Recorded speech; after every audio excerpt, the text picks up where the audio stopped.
Hi guys, welcome back to our YouTube channel travel with Khushi. ಇವತ್ತು ನಾವು ಹೋಗ್ತಾ ಇರೋದು ಶ್ರೀ ಕ್ಷೇತ್ರ ವರದಾಪುರದಲ್ಲಿರೋ ಭಗವಾನ್ ಸದ್ಗುರು ಶ್ರೀ ಶ್ರೀಧರ ಸ್ವಾಮಿ ಐಕ್ಯ ಆಗಿರೋ ಸ್ಥಳಕ್ಕೆ ಹೋಗ್ತಾ ಇರೋದು. ನಾವು ಫಸ್ಟು ಸಿಗಂದೂರ್ಗೆ ಹೋಗಿದ್ದು, ಸಿಗಂದೂರಿಂದ ಸಾಗರಕ್ಕೆ ಬಂದು ಸಾಗರದಿಂದ ಒಂದು 9.9 ಕಿಲೋಮೀಟರ್ ಇದೆ ಈ ವರದಹಳ್ಳಿ. ಇದು ವರದಹಳ್ಳಿನೂ ಅಂತಾರೆ ಮತ್ತು ಒದ್ದಹಳ್ಳಿ ಅಂತ ಕೂಡ ಅಂತಾರೆ. ಅಲ್ಲಿಂದ ಬಸ್ಸಸ್ ಹೋಗಲ್ಲ ಅಂತ ಅನ್ಸುತ್ತೆ, ಯಾಕಂದರೆ ನಾವು ಬಸ್ಸಸ್ ವೆಯ್ಟ್ ಮಾಡಿದ್ವಿ, ಸಿಗಲಿಲ್ಲ. ಅಲ್ಲಿಂದ ಆಟೋ ಮಾಡ್ಕೊಂಡು ಹೋದ್ವಿ ನಾವು. ಒಂದು 250 ರುಪೀಸ್ ಆಯಿತು. ಇದೆ ನೋಡಿ, ನಾವು ಇವಾಗ ಹಿಂಗೆ ಎಂಟ್ರಿ ಆಗ್ತಾ ಇದೀವಿ. ಶ್ರೀ ಕ್ಷೇತ್ರ ವರದಾಪುರ ಅಂತ ಈ ಪ್ಲೇಸ್ ಹೆಸರು ಬಂದ್ಬಿಟ್ಟು. ನಾವು ಹೋದಾಗ ಆಲ್ರೆಡಿ ಆಫ್ಟರ್ನೂನ್ ಆಗಿತ್ತು.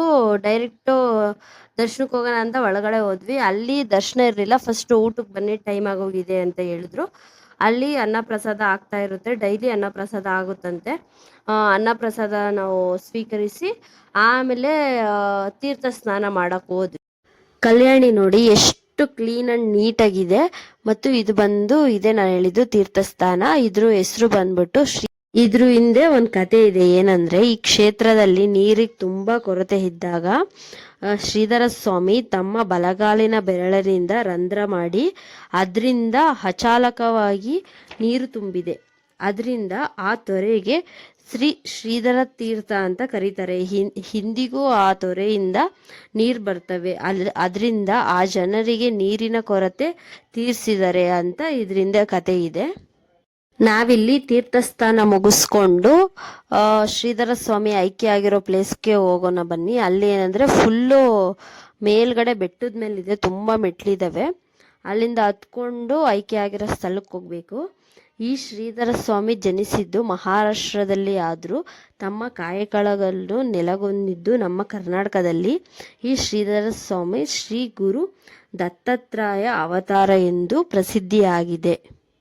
ಈ ಶ್ರೀಧರ ಸ್ವಾಮಿ ಬಗ್ಗೆ ಸ್ವಲ್ಪ ಮಾಹಿತಿ ತಿಳ್ಕೊಳ್ಳೋಣ ಬನ್ನಿ. ಇವರು ಡಿಸೆಂಬರ್ 7ನೇ ತಾರೀಕು 1908ರಂದು ನಾರಾಯಣರಾವು ಮತ್ತು ಕಮಲಾಬಾಯಿ ದಂಪತಿಗಳಿಗೆ ಶ್ರೀಧರ ಸ್ವಾಮಿ 5ನೇ ಸಂತಾನವಾಗಿ ಜನಿಸಿದ್ದರು.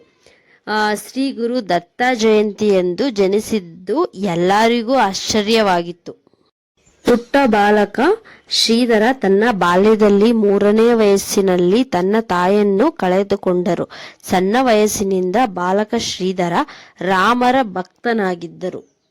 ಶ್ರೀಧರ ಸ್ವಾಮಿ ಒಂದು ದಿನ ಧ್ಯಾನದಲ್ಲಿ ಮುಳುಗಿದ್ದಾಗ ಒಂದು ಉಜ್ವಲವಾದ ಬೆಳಕಿನಲ್ಲಿ ಶ್ರೀರಾಮನು ಶ್ರೀಧರ ಸ್ವಾಮಿಗೆ ಪ್ರತ್ಯಕ್ಷವಾಗಿ ಆಶೀರ್ವಾದ ಮಾಡಿದರು. ಆ ನಂತರ ಶ್ರೀಧರ ಸ್ವಾಮಿ ಧ್ಯಾನದ ಹೊರಬಂದಿನ ನಂತರ ಶ್ರೀಧರ ಸ್ವಾಮಿ ಬಿಕ್ಕಿ ಬಿಕ್ಕಿ ಹತ್ತರು. ಅದಾದ ನಂತರ ತಾವು ಹೆಚ್ಚು ಸಮಯವನ್ನು ಧ್ಯಾನದಲ್ಲೂ ಹಾಗೂ ಒಂಟಿಯಾಗಿ ಕಳೆಯೋಕೆ ಇಷ್ಟಪಟ್ಟರು. ಶಿವಾಜಿ ಮಹಾರಾಜರ ಆಶೀರ್ವಾದಿಸಿದ್ದು ಬಿಟ್ರೆ 300 ವರ್ಷದ ನಂತರ ಶ್ರೀರಾಮರು ಸ್ವತಃವಾಗಿ ಆಶೀರ್ವಾದ ಮಾಡಿದ್ದು ಇದೇ ಮೊದಲಾಗಿತ್ತು. ಇಲ್ಲೇ ನೋಡಿ, ಇದೇ ಜಾಗದಲ್ಲಿ ಶ್ರೀಧರ ಸ್ವಾಮಿ ಐಕ್ಯ ಆಗಿಸ್ತಲ್ಲ, ಅಲ್ಲಿ ಲಿಂಗ ಪ್ರತಿಷ್ಠಾಪನ ಆಗಿದೆ. ನೋಡಕ್ಕಂತೂ ಅಲ್ಟಿಮೇಟ್ ಆಗಿದೆ. ಅಷ್ಟು ಮುಂದಕ್ಕೆ ಹೋಗಿ ವಿಡಿಯೋ ಮಾಡೋಕ್ಕಾಗಿಲ್ಲ, ಅಲ್ಲಿ ಅಲೋ ಇರಲಿಲ್ಲ, ಅದರಿಂದ ಜೂಮ್ ಹಾಕಿದ್ದೀನಿ. ನೋಡಿ, ಚೆನ್ನಾಗಿದೆ ದೇವಸ್ಥಾನ ಅಂತೂ. ಅಲ್ಲಿಂದ ಮುಗಿಸ್ಕೊಂಡು ನಾವು ಧ್ವಜಸ್ತಂಭ ನೋಡಕ್ ಹೋದ್ವಿ. ಅಲ್ಲಿ ಫುಲ್ ಹೈಟ್ ಆಗಿದೆ, ಅಲ್ಲಿ ಮೆಟ್ಲಿಲ್ಲ, ಟ್ರೆಕ್ಕಿಂಗ್ ತರ ಇದೆ. This is also one type of trekking.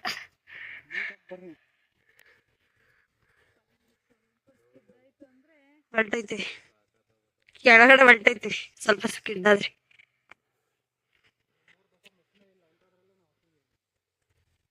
ಯಾವ್ದಣ್ಣ?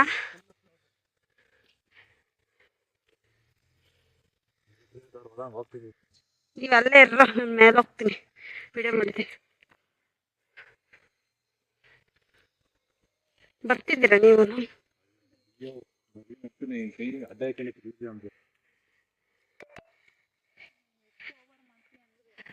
ಸುಸ್ತಾಗಿರೋ ನಡಿನ ಸುಸ್ತಾಗಿ ಹೋಗ್ಯದ ನಡಿನಾಗೆ ನೋಡಿ. ಟ್ರೆಕ್ಕಿಂಗ್ ಮಾಡಕ್ ಆಗ್ತಾ ಇಲ್ಲ.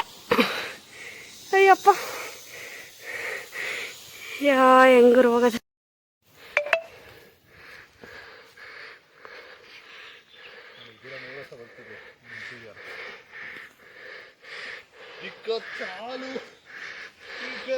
ಅಯ್ಯಪ್ಪ,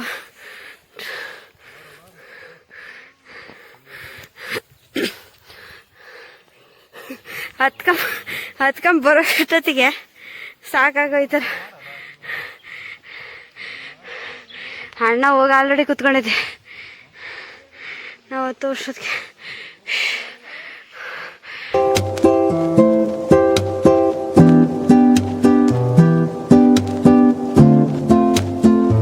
ಈ ಧ್ವಜದ ಹೆಸರು ಬಂದ್ಬಿಟ್ಟು ಧರ್ಮಧ್ವಜ ಅಂತ. ಇದು ಪಂಚಲೋಹದಿಂದ ನಿರ್ಮಾಣ ಆಗಿದೆ. ಇದು 1954ರಲ್ಲಿ ಸ್ಥಾಪನೆ ಆಗಿದ್ದೆ. 1951ರಲ್ಲಿ ಶಿವಮೊಗ್ಗದ ಜಿಲ್ಲೆಯಾದ ಸಾಗರದ ತಾಲೂಕಿನ ವರದಹಳ್ಳಿಗೆ ಬಂದು ನೆಲೆಸುತ್ತಾರೆ. ದುರ್ಗಾಂಬೆಯ ಸನ್ನಿಧಿಯಾದ ಈ ಜಾಗದಲ್ಲಿ ಗುಪ್ತ ಗುಹೆಗಳಿಗೆ ಪ್ರಸಿದ್ಧಿಯಾಗಿತ್ತು. ಕರ್ಮ, ಉಪಾಸನೆ ಮತ್ತು ಧ್ಯಾನ ಈ ತ್ರಿಪುಟಿಯ ಮೋಕ್ಷ ಲಾಭದ ರಹಸ್ಯ ಅಂತೂ ನಂಬಿದ್ರು. ಶ್ರೀಧರ ಸ್ವಾಮಿಗಳು ಕನ್ನಡ, ಮರಾಠಿ, ಸಂಸ್ಕೃತ, ಹಿಂದೂ ಮತ್ತು ಇಂಗ್ಲಿಷ್ ಒಟ್ಟು 20 ಪುಸ್ತಕಗಳನ್ನು ರಚಿಸಿದ್ದರು.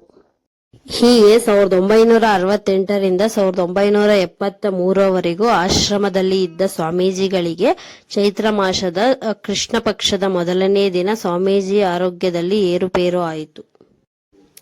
1973 ಏಪ್ರಿಲ್ ಬೆಳಿಗ್ಗೆ 9 ಗಂಟೆಯಲ್ಲಿ ಧ್ಯಾನದಲ್ಲೇ ಇದ್ದ ಸ್ವಾಮೀಜಿ ಓಂ ಓಂ ಎಂದು ಉಚ್ಚರಿಸಿ ಆತ್ಮವನ್ನು ಪರಮಾತ್ಮದಲ್ಲಿ ವಿಲೀನ ಮಾಡಿದ್ದರು.